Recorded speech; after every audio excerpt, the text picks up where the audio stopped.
Hey everyone, it's Omu from Server 54. Let's talk refugee and refugee placement.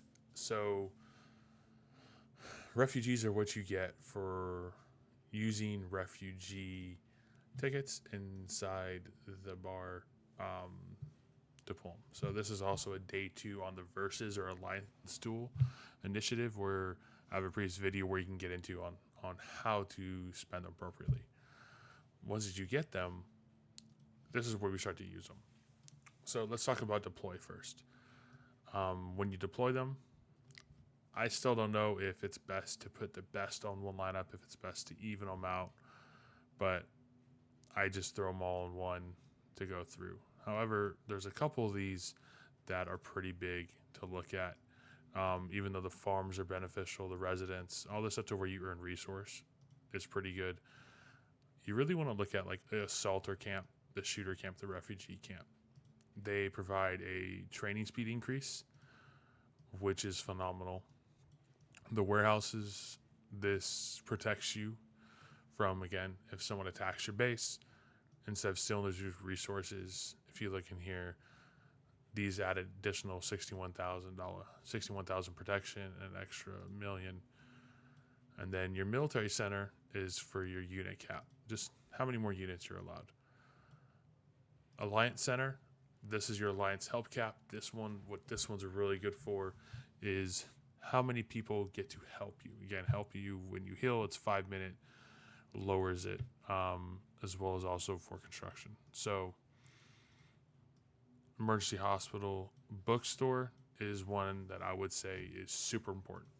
The bookstore gives you research speed as well as free research time.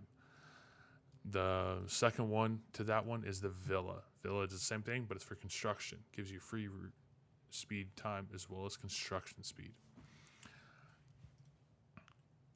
What I also recommend is upgrading. So, upgrading when you add a star, let's go on like a shooting instructor, you'll see that it adds shooter speed training 1% as well as up my shooter training speed. So my scientist here for research added it costs 5 to get it to the 1 star and then 10 for second star. But really think about what you want to focus into. I did 2 nurses and then 2 in shooter, 1 in assaulter, as well as my construction and research, just to help those get through. So when you start to look at this, see where you want to go. As you can see, the red, I have upgrades to do. I've gotten this into there. I have my shooter trainer. I will promote it twice, but I am missing 1 to get it to the next star. This is another reason why when we recruit refugees, I highly recommend doing only spending 500 tickets, because if you spend 500 instead of going 2,000, that's 3 additional refugees you can recruit if you did 4 spins at 500 each versus spending 1 at 2,000 to try and get it orange. So that's just my 2 cents. Kind of gets into all this and how to build your buffs up a little more with recruitment. All right. Thank you, everyone.